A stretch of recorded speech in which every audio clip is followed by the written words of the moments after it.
পুরনো সেই দিনের কথা সে কি ভোলা যায়। দেখেন, আমাদের মিথুন রাশি অথবা মিথুন লগ্নের ভাই বোনেরা, আপনারা এরকম নস্টালজিক লোকজন না। আপনারা কিছু শিখছেন, জানছেন, বুঝছেন, সামনে এগিয়ে যাচ্ছেন। আরে পুরনো দিন যা হয়েছে হয়েছে, ও দেখা যাবে। তো বর্তমানে এই পুরো মাসটা জুড়ে আপনাদের মূল গ্রহ বুধ আপনাদের লগ্নে বকরি যাচ্ছে। এটা আসলে একটা অত্যন্ত sensitive event, going back to past. এবং কোন পাস্টে ফেরত যাবেন, কাজকর্ম, রিলেশনশিপ, ফ্যামিলি, অ্যান্ড ওখানে অতীত হাতড়ে আসলে কি কিছু বের করা যায়, নাকি অতীত হাতড়েই আসলে ভবিষ্যতে সাফল্যের রহস্য তৈরি হয়। তো আজকে আমি ওভারঅল এই পুরনো জিনিস হাতড়ানো, পুরনো দিনের কথা মনে করা, এই জুলাই মাসের ওভারঅল পিকচার নিয়ে আপনাদের সাথে কথা বলবো। তো ভিডিওটা এখন শেষ পর্যন্ত দেখেন এবং ভিডিও শুরু করার আগে লাইক করেন, সাবস্ক্রাইব করেন।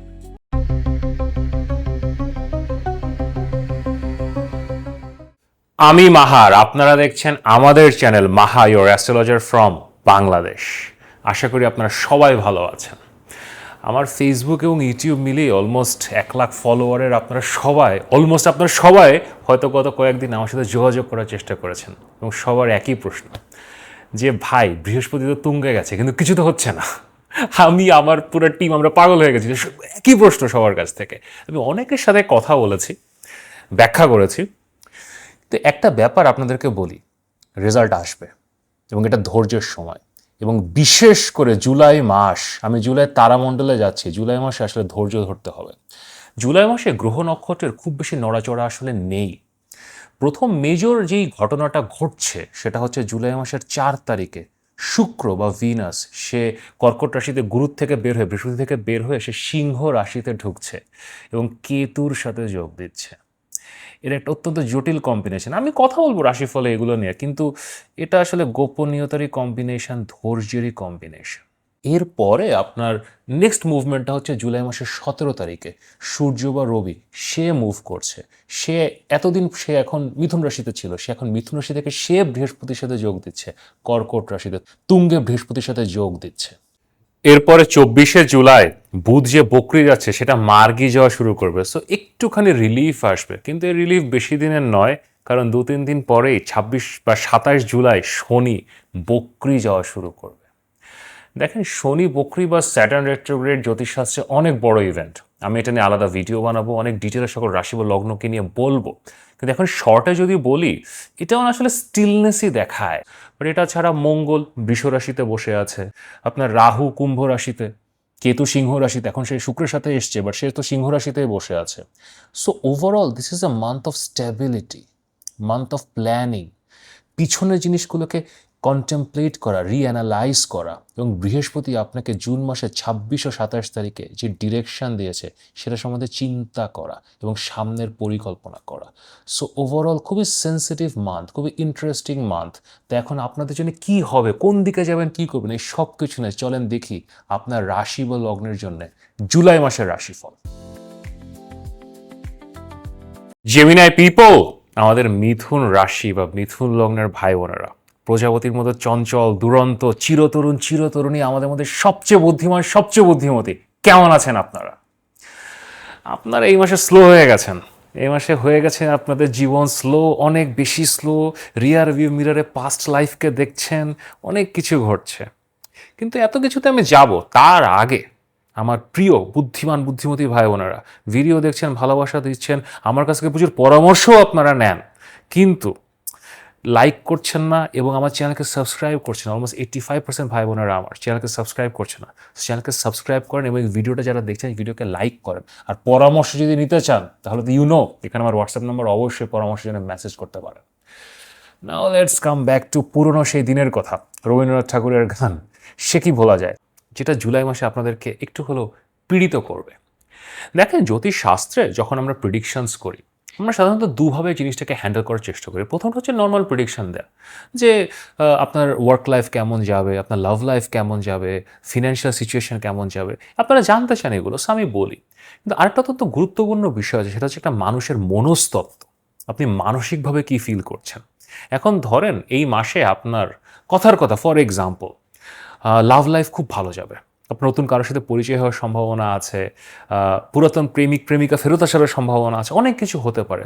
কিন্তু আপনি মেন্টালি অনেক ডাউন ফিল করছেন, আপনি কোনো পজিটিভ এনার্জি পাচ্ছেন না, তাহলে যদি আপনার জীবনে এরকম ভালো কোনো মানুষ আসেও আপনি কি এটা হ্যান্ডেল করতে পারবেন? ভালো রিলেশনশিপ ফর্ম করতে পারবেন? এই জন্য জ্যোতিষশাস্ত্রে আপনার মন কেমন, আপনার ওভারঅল মেন্টাল স্টেট কেমন, এই মাসটাতে আপনি কীরকম ফিল করছেন সেটা জানা অত্যন্ত গুরুত্বপূর্ণ। সো আজকে আমি এই মেন্টাল স্টেটটা নিয়ে কথা বলবো। আমাদের জীবনে আমরা যখন পুরনো জিনিস নিয়ে কথা বলি, ফর এক্সাম্পল আপনারা সবাই হয়তো কলেজের রিউনিয়নে যান, স্কুল কলেজের রিউনিয়ন, অফিসের রিউনিয়ন, সো এই পাস্ট জিনিসপত্র নিয়ে কথা বলা হয় যে ওই স্যারটার কথা মনে আছে, উনি আমাদেরকে এই করাতেন, ওই আমরা ওইখানে বেড়াতে গিয়েছিলাম, ওইখানে চলে গিয়েছিলাম। ওই মোমেন্টের জন্য এই কথাটা আসলে মজা, ইটস ভেরি গুড। আপনার হয়তো ওই সময় ভালো লাগছে, মাথায় ডোপামিন রিলিজ হচ্ছে, you feel good about the whole thing, but এটা আপনার জীবনে আসলে কী অ্যাড করে? ইউ টেল মি, কমেন্টে লিখে জানান।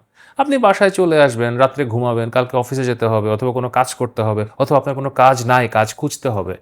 পুরনো দিনের কথা আসলে ওইভাবে ওই মেমোরি বা স্মৃতি এগুলো আসলে আপনার লাইফে ওইভাবে কনস্ট্রাকটিভলি খুব একটা কিছু অ্যাড করে না। এটাতে ইংলিশের একটা কথাই আছে যে লোয়েস্ট লেভেল অফ কমিউনিকেশন হচ্ছে টকিং অ্যাবাউট দ্য পাস্ট। কারণ নতুন কিছু বলার নাই, নতুন কিছু শেখার নাই, জানার নাই, অ্যাড করার নাই, সব পিছনের জিনিস নিয়ে কথা বলা। এবং আমাদের জেমিনাই ভাই বোনেরা আপনারা সবচেয়ে বেশি অপছন্দ করেন, ইয়া ইউ ডু, এখন ফ্রেন্ডদের সাথে বসে একটা গল্প, দ্যাট ইজ অল রাইট, কিন্তু আপনারা অলওয়েজ সামনে যাওয়ার কথা চিন্তা করছেন, প্রোডাক্টিভ কিছু করার কথা চিন্তা করছেন, কাজকর্ম নিয়ে চিন্তা করছেন, নতুন কিছু জানতে যাচ্ছেন, শিখতে যাচ্ছেন। তো এই মাসে যে লগ্নে আপনাদের ফার্স্ট হাউসে আপনাদের মূল গ্রহ বুধ, সে বকরি পুরা মাস জুড়ে অলমোস্ট লাইক 24 দিন, জুলাই 24 তারিখ পর্যন্ত, এবং আপনাদের দশম ঘরের শনি, সে পুরো স্থির স্ট্যাটিক হয়ে বসে আছে, এবং 26-27 তারিখে সে বকরি যাচ্ছে। সো কাজকর্ম স্লো হয়ে গেছে, ফিনান্সিয়াল ট্রানজ্যাকশন একটা লেভেলে স্লো হয়ে গেছে। আপনি এখন পুরোনো দিনের কথা চিন্তা করছেন, থিঙ্কিং অ্যাবাউট ওই জবটা যে ছুটে গিয়েছিল 2 বছর আগে, যদি ওই কাজটা ঠিকমতো করতাম, হ্যাঁ একটা সুযোগ আমি পেয়েছিলাম, আমি একটা কন্ট্রাক্ট পেয়েছিলাম, কিন্তু আমি ঠিকমতো ডেলিভারি দিতে পারি নাই। একটা ছেলের সাথে পরিচয় হয়েছিল, সে যদি আমাকে তখন এভাবে চিট না করতো, লাইফটা অনেক ভালো হতো। এখন পুরো মাস জুড়ে যদি আপনি এসব জিনিসই ভাবতে থাকেন, সামনের দিকে যেতে না চান, কোনো কিছু করতে না চান, then life can become very traumatic and very disturbing, because মিথুনের মাথা আপনার ইজ ভেরি শার্প। তো আপনি না 10-12টা জিনিস চিন্তা করে এমন একটা ঘোট পাকিয়ে ফেলতে পারেন যে ইউ আর লাইক, এখন আমি কি করব, কোথায় যাব, কি হবে, এবং আপনি নিজেই নিজেকে একটা পুরো কনফিউজ মেন্টাল স্টেটে নিয়ে যেতে পারেন। এবং এখন এই পর্যায়ে এটার আসলে কোনো প্রয়োজন নাই। আপনাদের বর্তমানে আকাশে আপনাদের চার্টের অবস্থা কিন্তু খারাপ না, আপনাদের দ্বিতীয় ঘরে বৃহস্পতি এবং রবি একসাথে যুক্ত হচ্ছে, which is a very good placement. Sun in the second house টাকা পয়সা আনে, প্রপার্টি নিয়ে আসতে পারে, আপনার ফ্যামিলির কাছ থেকে ওয়েলথ আনতে পারে, এবং আপনাদের কমিউনিকেশনের মাধ্যমে টাকা পয়সা তৈরি হতে পারে। এগুলোর সম্ভাবনা আছে। আর বৃহস্পতি দ্বিতীয় ঘরে তো ধনভাবে বসে আছে, which is a very good planet. আপনাদের দশম ও সপ্তম ঘরের অধিপতি সে সেকেন্ড হাউসে বসে আছে। এটা আসলে একটা interesting placement, good placement, positive placement, টাকা পয়সার প্লেসমেন্ট। তো এটার জন্য না আপনাদেরকে পজিটিভ হতে হবে, ফরওয়ার্ড মুভিং হতে হবে, এবং সামনে এগিয়ে যে আপনাদেরকে কোনো কিছু করার চেষ্টা করতে হবে। পাস্ট নিয়ে যদি ভাবতেই হয়, তাহলে পুরানো ব্যর্থতা থেকে এডুকেশনাল জ্ঞান নেওয়ার চেষ্টা করবেন। আপনি এইভাবে চিন্তা করবেন যে আচ্ছা, আমার আগের প্রেমটা কেন ব্যর্থ হয়েছিল, সেই প্রেমিক আমাকে এখন আবার ফোন দিচ্ছে, তার সাথে আমি আবার কথা বলা শুরু করছি, এটার কি আদৌ দরকার আছে? নাকি আপনি আসলে চিন্তা করেন যে ওই প্রেমটা কেন ব্যর্থ হয়েছিল, এটা সাকসেসফুল হওয়ার আর আদৌ কোনো সম্ভাবনা আছে কিনা, অথবা আমি ওই চাকরিটা কেন পাইনি, ওই ব্যবসাটা আমার কেন হয়নি, আমার গত 3 বছর টাকা পয়সা এত খারাপ অবস্থা কেন, আমি কি ভুল করছি। এই পুরানো জিনিসটা যদি ভাবা শুরু করেন, এই ট্র্যাকটা নিয়ে যদি ভাবা শুরু করেন, দেন আপনি আসলে একটা ভবিষ্যতে সাফল্যের রহস্য খুঁজে পাবেন। সাফল্যের রহস্য আবার নিজের লাইফকে সেলফ অ্যানালিসিস করার মাধ্যমেই হয়। পুরানো জিনিস ভেবে আনন্দ পাওয়া অথবা সেলফ পিটির মধ্যে ডুবে যাওয়া কোনোটাই প্রোডাক্টিভ কাজ না। বাট নিজেকে ক্রিটিক্যালি অ্যানালাইজ করতে পারা যদি কেউ পারে, সেটা জেমিনাই পারে, মিথুন রাশি অথবা মিথুন লগ্নের ভাই বোনেরা পারে। সো এই পুরো মাস জুড়ে যখন বুধ বকরি যাচ্ছে, এটা আসলে প্রোডাক্টিভ কাজ ওভাবে দেয় না। নতুন কিছু স্টার্ট করা, বিজনেস স্টার্ট করা, নতুন কন্ট্রাক্টস করা, বাইরে কোথাও ঘুরতে যাওয়া, ট্রাভেল, কোনো কিছুর জন্য না খুব একটা প্রোডাক্টিভ না। ইভেন রিলেশনশিপসের জন্য, যে আপনার লগ্নে বুধ বকরি, তো এটা রিলেশনশিপও একটা অবস্ট্যাকল, বাধা তৈরি করে, নতুন কিছু স্টার্ট করতে একটা বাধা তৈরি করে, ইভেন এক্সিস্টিং রিলেশনশিপেও সমস্যা দিতে পারে, এবং আননেসেসারিলি পুরনো মানুষজন ফেরত নিয়ে আসবে। আপনারা নিজেরা দেখবেন পুরোনো আননেসেসারি মানুষজন, আননেসেসারি ঘটনা তার লাইফে ফেরত আসবে। সো এই অবস্থায় নতুন কিছু নতুন কিছু ওভাবে ট্রাই না করে একটা সেলফ ক্রিটিক্যালি নিজেকে অ্যানালাইজ করা, নিজের লাইফটা রিশেপ করা, রিপ্ল্যান করা will B a very very productive thing. এবং এটা যদি কেউ পারে, কেউ যদি পারে আপনারা পারবেন। তো তারপরেও যদি বার্থ চার্ট দেখে বুঝতে চান, আপনার চার্টের সম্ভাবনাগুলো যাচাই করতে চান, আপনার দশা এখন কি, আপনার দশাটা এখন কোন কাজকে ফেভার করছেন, এগুলো যদি জানতে চান, তাহলে আমার সাথে কথা বলতে পারেন। We can discuss about your birth chart. আমার সাথে কথা বলার নিয়ম তো এতদিনে জেনেই গেছেন, এখানে আমার হোয়াটসঅ্যাপ নাম্বার দেওয়া আছে, অবশ্যই পরামর্শের জন্য মেসেজ করতে পারেন। পুরনো দিনের কথা যদি ভাবতেই হয়, কনস্ট্রাকটিভলি ভাবেন, ওখান থেকে কিছু শেখার চেষ্টা করেন। নস্টালজিয়া দিয়ে আসলে কোনো দিকে যাওয়া যাবে না। যদি ভিডিওটি ভালো লাগে তাহলে লাইক করেন, শেয়ার করেন, সাবস্ক্রাইব করেন। নিয়মিত দেখা হবে।